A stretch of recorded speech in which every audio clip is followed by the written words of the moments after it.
The moment people decide who you are by the color of your skin instead of the truth in your heart, justice begins its longest journey. The sharp click of metal echoed through the quiet diner, louder than the clatter of coffee mugs or the soft hum of country music drifting from an old jukebox in the corner. Every conversation stopped. Forks froze halfway to waiting plates. A little boy sitting in a red vinyl booth looked up from his pancakes, his wide eyes fixed on the man in the dark navy suit standing calmly beside the counter with his wrists restrained in front of him. "Mom," he whispered, tugging gently at her sleeve, "what did he do?" His mother opened her mouth but no words came out. She didn't know. Nobody did. All they saw was a white police officer standing tall beside a well-dressed black man, speaking with the unwavering confidence of someone who believed every decision he made could never be questioned. Officer Daniel Brooks adjusted his duty belt and looked around the crowded room as though he had just prevented a dangerous crime. "Everyone stay where you are," he announced firmly. "This is official police business."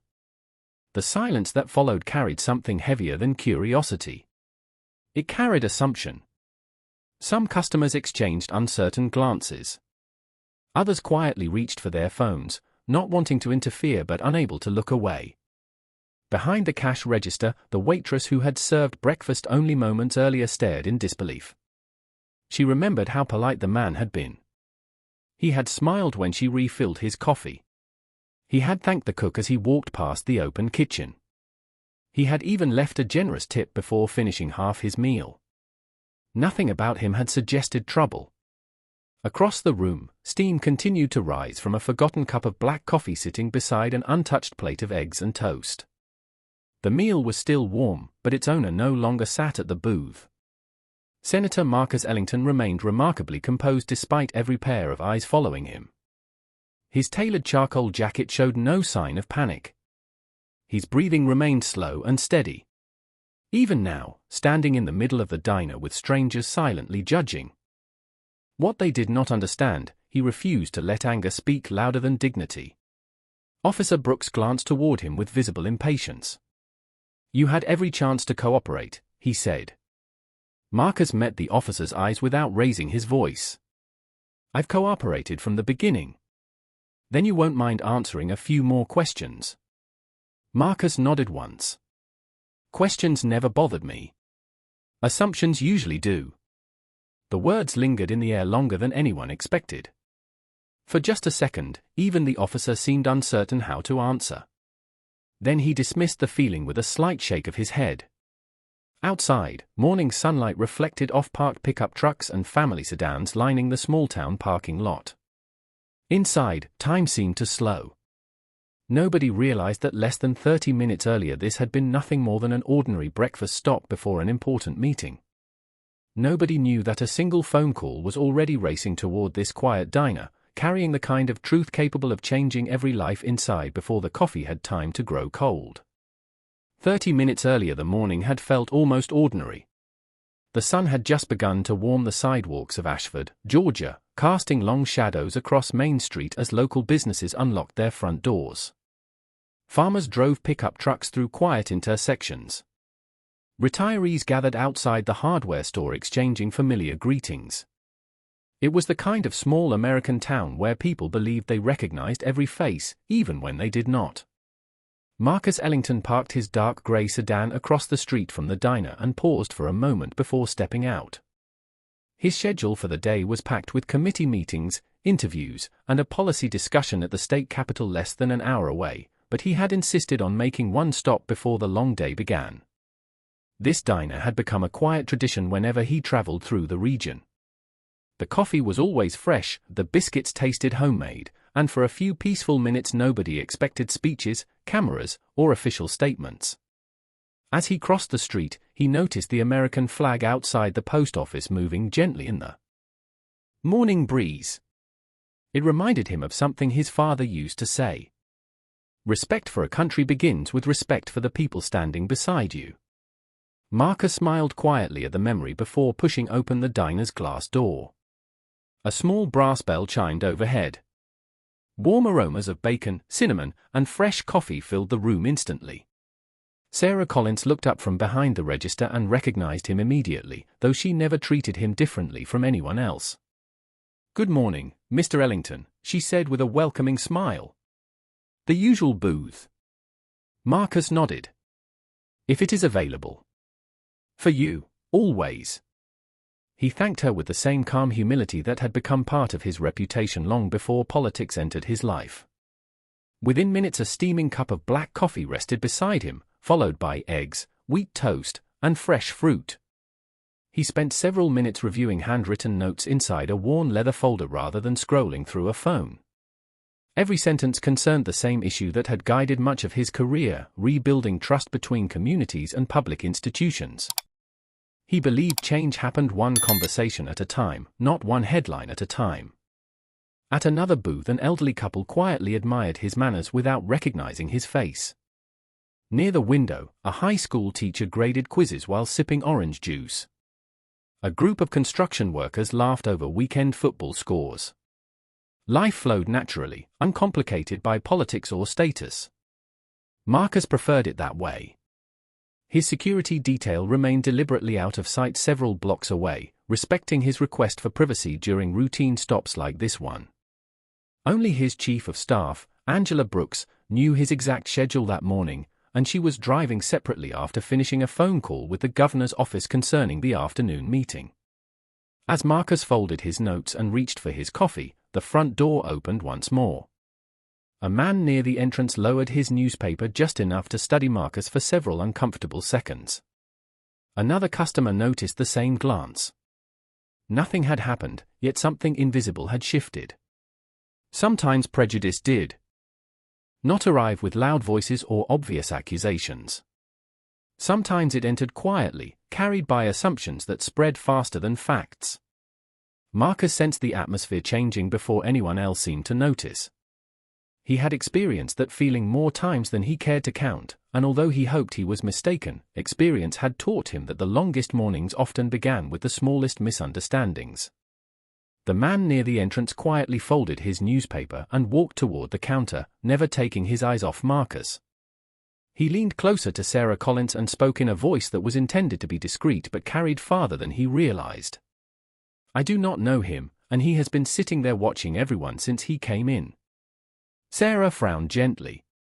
"He has been here many times before. He is just having breakfast." The customer glanced back again, uncertainty already giving way to suspicion. "Something feels off." Sarah looked toward Marcus, who was calmly stirring his coffee before taking another sip. Nothing about his posture suggested anxiety. Nothing about his expression hinted at anger. He simply thanked the young waitress who stopped by to refill his cup and returned to reading the notes inside his leather folder. Across the room, the little boy who had been coloring on a paper placemat smiled as Marcus noticed his drawing of a baseball field. Marcus raised a thumb in quiet encouragement, earning a proud grin from the child before the boy returned to his crayons. It was a small moment, almost invisible amid the ordinary rhythm of the diner, yet it revealed far more about Marcus than any title ever could. His entire public career had been built on moments exactly like that, treating strangers with the same respect he expected from those in power. Years before becoming a United States Senator, Marcus had served as a civil rights attorney, traveling across small towns where people often disagreed with him before they even knew his name. He learned that patience could calm conversations that anger never could. He also learned that dignity became most valuable precisely when others tried to take it away. Those lessons stayed with him long after. Election night celebrations faded and television cameras disappeared. He never traveled with unnecessary displays of authority. He rarely mentioned his office unless protocol required it. He believed respect earned through character lasted longer than respect demanded by position. That morning was no different. To everyone inside the diner, he appeared to be nothing more than another traveler stopping for breakfast before work. Yet only a few miles away, preparations were already underway for his arrival at the state capitol, where legislators, reporters, and Governor William Carter expected him to lead a bipartisan discussion on improving trust between law enforcement and local communities. Ironically, the handwritten speech resting inside his folder opened with one simple sentence: "Every American deserves to be treated with dignity before judgment." Marcus quietly reread those words and smiled to himself, making one small correction with a blue ink pen before closing the folder. Outside, a patrol vehicle rolled slowly through downtown traffic after responding to a non-emergency dispatch call reporting a suspicious individual at the diner. Officer Daniel Brooks listened as the dispatcher repeated the limited information provided by an unidentified caller. Male. Black. Wearing a dark suit. Possibly refusing to leave. Brooks asked no additional questions. He simply acknowledged the call and turned toward Main Street. Inside the diner, nobody heard the approaching engine over the gentle conversations returning to normal. Sarah wiped down empty tables. The cook placed fresh biscuits into the oven. The elderly couple laughed about a story from 40 years earlier. Marcus checked the time on his watch, gathered his folder, and prepared to leave within the next few minutes. He had no reason to believe this ordinary breakfast stop was about to become a moment that would test every principle he intended to defend later that day. Sometimes history does not begin inside grand government buildings. Sometimes it begins with a misunderstanding, a quiet assumption, and a single decision made before the truth has the chance to speak. The bell above the diner's front door rang. Softly as Officer Daniel Brooks stepped inside with measured confidence, his polished boots tapping against the checkered floor. Conversations faded almost immediately. A few customers instinctively glanced toward the uniform before returning to their breakfasts, trusting that whatever had brought law enforcement through the door had nothing to do with them. Brooks slowly surveyed the room until his eye settled on Marcus standing beside his booth with the leather folder tucked beneath one arm. The officer walked directly toward him without acknowledging anyone else. "Sir, I need to speak with you for a moment," Brooks said in a firm voice. Marcus turned calmly, meeting the officer's gaze without hesitation. "Of course, officer. How can I help you?" Brooks folded his arms briefly before speaking again. "We received a report about a suspicious individual matching your description." Several nearby customers exchanged uneasy looks. Marcus remained composed. "I understand. What exactly was reported?" Brooks did not answer immediately.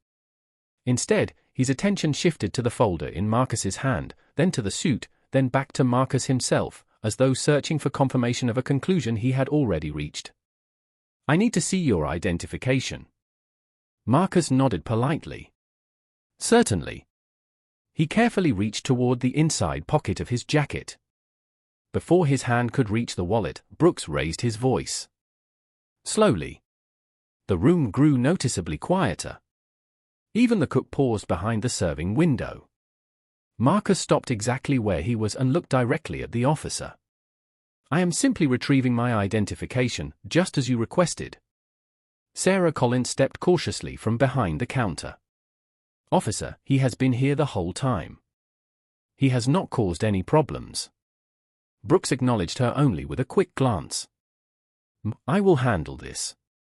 Sarah hesitated but reluctantly stepped back. Marcus removed his wallet slowly and presented it without argument. Brooks accepted it, glanced briefly at the driver's license, then looked back at Marcus with an expression that suggested the document had answered very little in his mind. "Do you have any other form of identification?" Marcus answered evenly. "Yes, but may I ask why that is necessary?" Brooks' voice became sharper. "Because I am asking." The little boy at the nearby booth quietly stopped coloring altogether. His mother rested a reassuring hand on his shoulder while watching the exchange unfold with growing concern. Marcus maintained the same calm expression that had never left his face. "Officer, I am willing to cooperate with every lawful request. I only hope we can resolve this respectfully." Instead of easing the tension, those words seemed to harden Brooks' posture. He interpreted Marcus's composure not as cooperation but as defiance. "Turn around, please." A ripple of disbelief spread across the diner. An elderly veteran slowly stood from his booth. "Officer," he said carefully, "the gentleman has been nothing but respectful." Brooks answered without looking away from Marcus. "Sir, please remain where you are." Phones quietly appeared above tabletops as several customers began recording. Nobody shouted. Nobody interfered. They simply watched as an ordinary breakfast transformed into something none of them had expected to witness. Marcus looked around the room, noticing anxious faces, frightened expressions, and Sarah standing motionless near the register. Then he returned his attention to Brooks. His voice remained calm, almost gentle. "Officer, you still have time to slow this down. Sometimes the first impression is not the whole story." Brooks gave a brief, dismissive smile. "That is exactly what we are about to find out." Outside, another vehicle turned onto Main Street while, several miles away, Angela Brooks glanced at the clock inside her sedan and realized Marcus should already have been back on the road. She reached for her phone, unaware that one unanswered call was about to become the turning point in a morning that had begun with nothing more than a quiet cup of coffee. Marcus slowly complied with every instruction without protest, keeping his movements deliberate and visible. His expression never changed, even as the atmosphere inside the diner grew heavier with every passing second. He understood something that many people in the room did. Not. Fear often spread faster than facts, and once assumptions took hold, they could become remarkably difficult to undo. Officer Brooks remained convinced that caution justified every decision he had made so far. To him, the quiet confidence standing before him seemed unnatural. He expected nervousness, excuses, or arguments. Instead he found patience, steady eye contact, and a man who refused to answer disrespect with disrespect. That calm unsettled him more than open resistance ever could. Sarah Collins stepped forward again, unable to remain silent any longer. "Officer, I have known this gentleman for years. He always treats everyone here with kindness. There has to be some misunderstanding." Brooks answered without raising his voice. "I appreciate your opinion, but I am conducting an investigation." Sarah looked toward Marcus with visible concern. "I am so sorry." Marcus offered her a reassuring smile. "You have nothing to apologize for." Those simple words surprised several customers. If anyone had reason to sound frustrated, it was the man standing at the center of the room. Yet he seemed more concerned about calming everyone else than defending himself. The elderly veteran who had spoken earlier slowly removed his baseball cap and held it against his chest. "Son," he said quietly to Marcus, "you have handled this with more grace than most people could." Marcus nodded respectfully. "Thank you, sir." The little boy near the window tugged gently on his mother's sleeve again. "Why is everyone looking at him like that?" His mother hesitated before answering softly. "Sometimes people make decisions before they know the whole story." Her words were barely above a whisper, but they lingered in the room like an uncomfortable truth. Officer Brooks asked another series of routine questions, and Marcus answered each one clearly and politely. He never mentioned that he was expected at the Capitol. He never identified himself as a United States Senator. He never suggested that anyone in government knew him personally. To Marcus, character was not something to display only when life was easy. It mattered most when circumstances tempted someone to abandon it. His leather folder still rested on the nearby table beside the cooling cup of coffee. Inside were pages filled with handwritten notes about rebuilding trust between communities and public servants. The irony would have been almost unbelievable had it not been unfolding in real time. Outside, Angela Brooks glanced at the navigation screen inside her vehicle and frowned. Marcus had stopped sharing his live location nearly 20 minutes earlier after arriving for breakfast, something he always did during personal time. She tried calling his cell phone.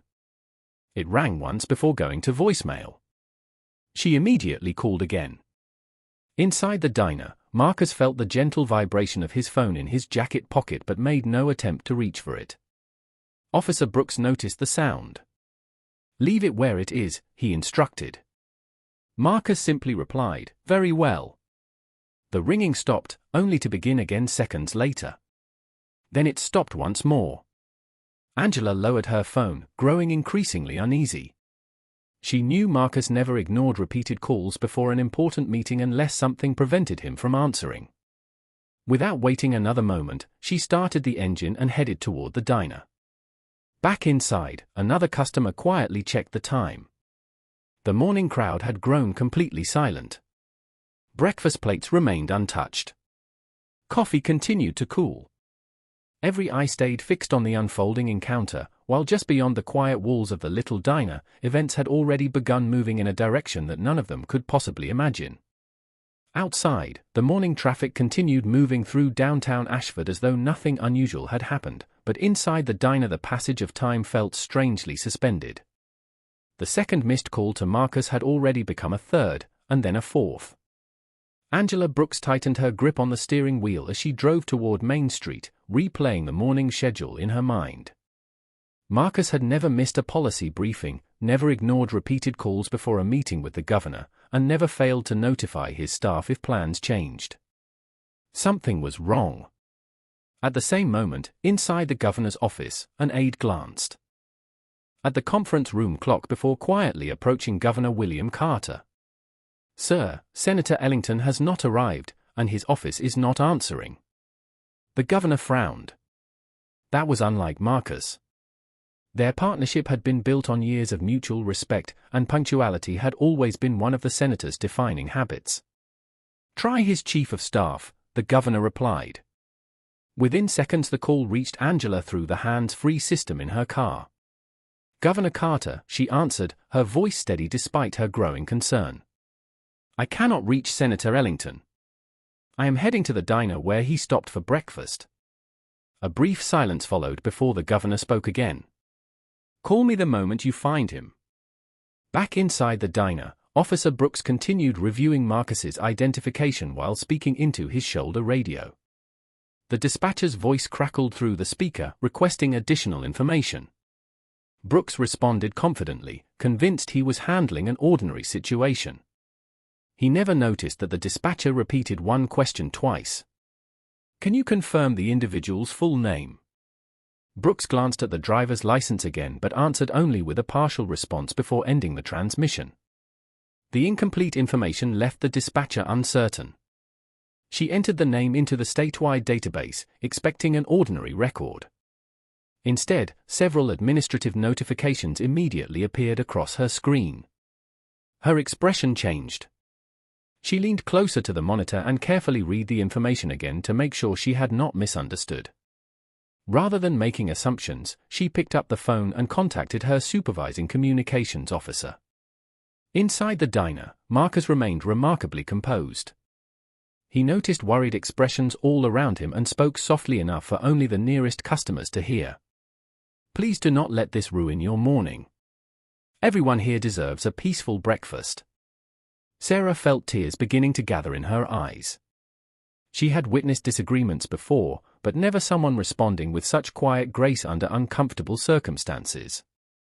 The elderly veteran slowly nodded. "That takes real strength," he murmured. Marcus answered with a gentle smile. "Real strength is keeping your character when circumstances invite you to lose it." Those words settled over the room with unexpected weight.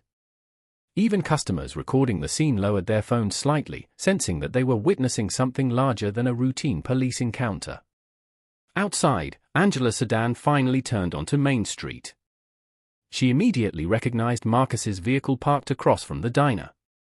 Her heartbeat quickened. At nearly the same moment, the communications supervisor called the local police department directly instead of returning the message through routine dispatch channels. His voice carried an urgency that had not existed only moments earlier. "I need to speak with the officer on that diner call immediately. Do not delay." Neither Officer Brooks nor anyone else inside the quiet restaurant realized that events beyond those walls had begun moving faster than anyone could stop, and that the next ringing telephone would carry far more than another routine message.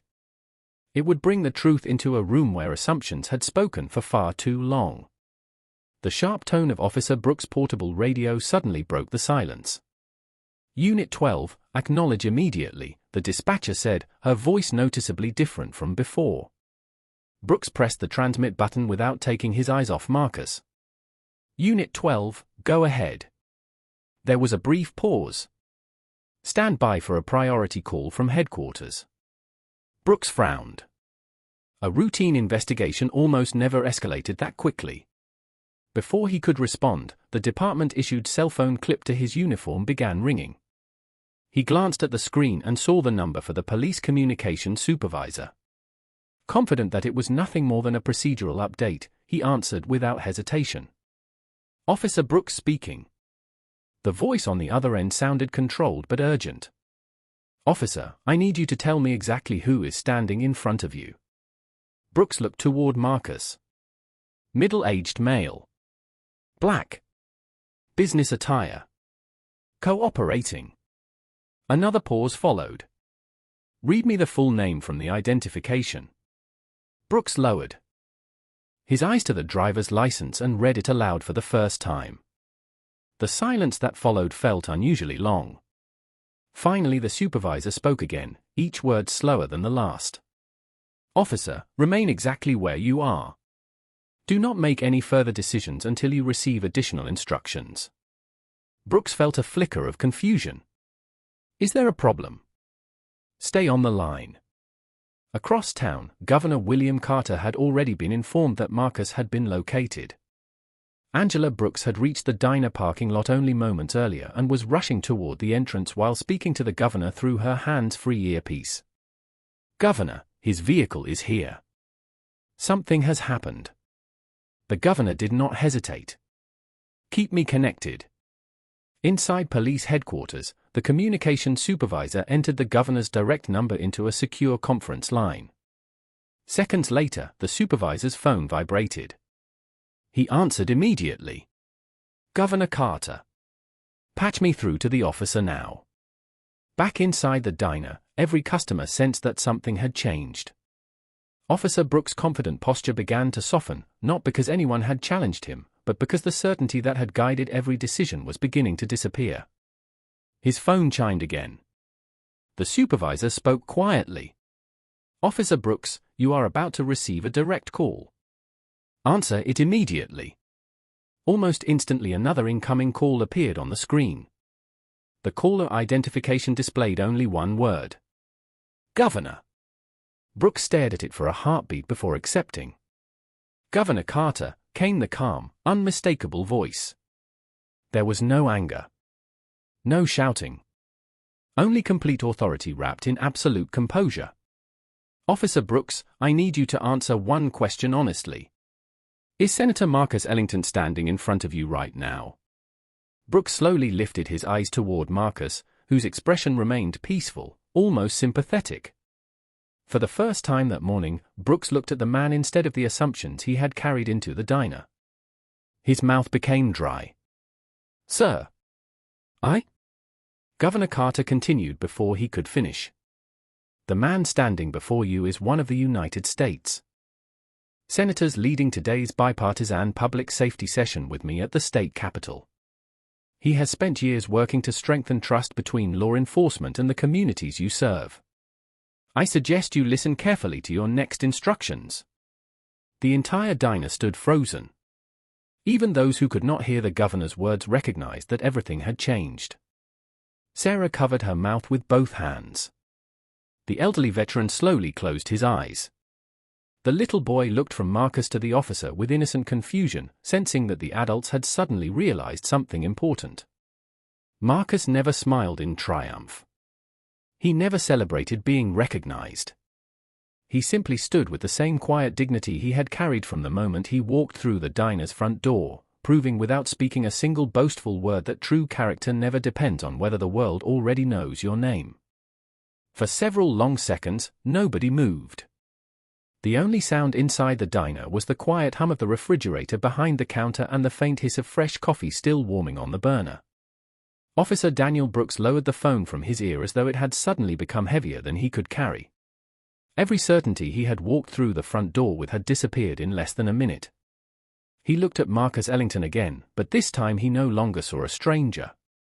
He saw a public servant who had answered every question respectfully, followed every instruction calmly, and never once attempted to use his position to gain special treatment.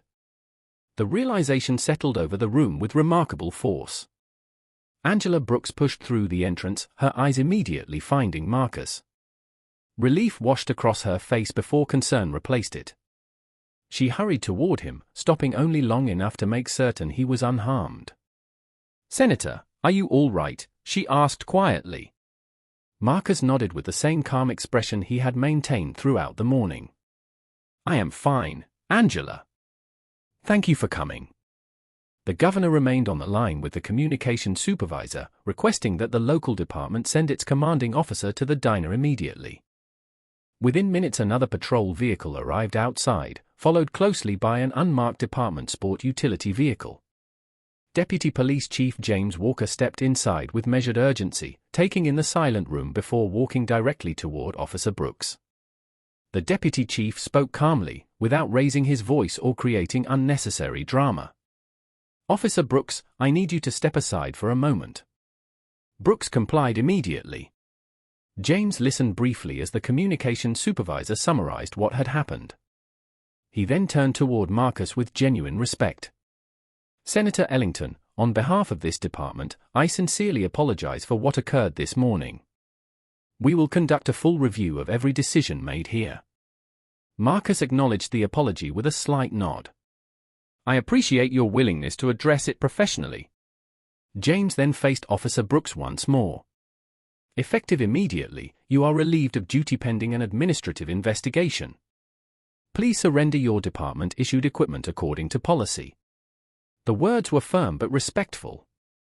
There was no public humiliation, no shouting, and no celebration. Only accountability carried out with professionalism. Brooks quietly complied, his shoulders noticeably lower than when he had first entered the diner. For the first time all morning, he seemed to understand that authority was never meant to replace judgment. Around the room, customers slowly lowered their phones. Nobody applauded. Nobody mocked the officer. The elderly veteran simply removed his cap once again and looked toward Marcus with quiet admiration. Sarah Collins carefully picked up the cup of coffee that had long since gone cold. "May I bring you a fresh one?" she asked gently. Marcus smiled. "I would appreciate that very much." She returned moments later with a steaming cup, placing it on the table exactly where the first one had rested. The simple gesture seemed to restore a sense of normalcy that everyone inside had been longing for. Marcus thanked her before turning toward Deputy Chief Walker. "My hope is that today becomes more than an investigation," he said. "I hope it becomes an opportunity to strengthen trust for everyone involved." James nodded thoughtfully. "That is exactly what I intend to work toward." The room remained quiet, but it was no longer the silence of uncertainty. It was the silence that follows when truth finally reaches people who are willing to listen, and when accountability begins not with anger, but with the courage to admit that something must change. Marcus Ellington lifted the warm cup of coffee with both hands and took a slow sip before quietly returning it to the table. Outside the diner windows, the morning looked exactly as it had an hour earlier. Cars continued passing along Main Street. People hurried into nearby shops. The American flag still moved gently in the breeze. Yet for everyone inside the diner, the morning would never feel ordinary again. Deputy Chief James Walker completed the necessary paperwork with quiet efficiency before approaching Marcus one final time. "Senator, transportation has been arranged whenever you are ready." Marcus glanced around the room instead of immediately standing.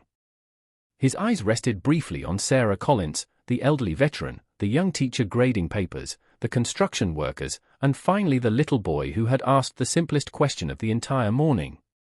Marcus smiled warmly at the child. "What was your name?" The boy looked toward his mother, who nodded encouragingly. "Ethan," he answered softly. Marcus walked over and knelt just enough to meet the boy at eye level without making anyone uncomfortable. "Ethan, always remember something important. The strongest person in the room is not the one with the loudest voice.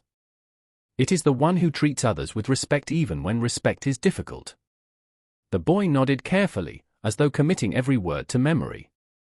His mother quietly thanked Marcus, her eyes filled with appreciation. Sarah placed a small paper bag on the table. "You never finished your breakfast," she said with a gentle smile. "I packed it for the road."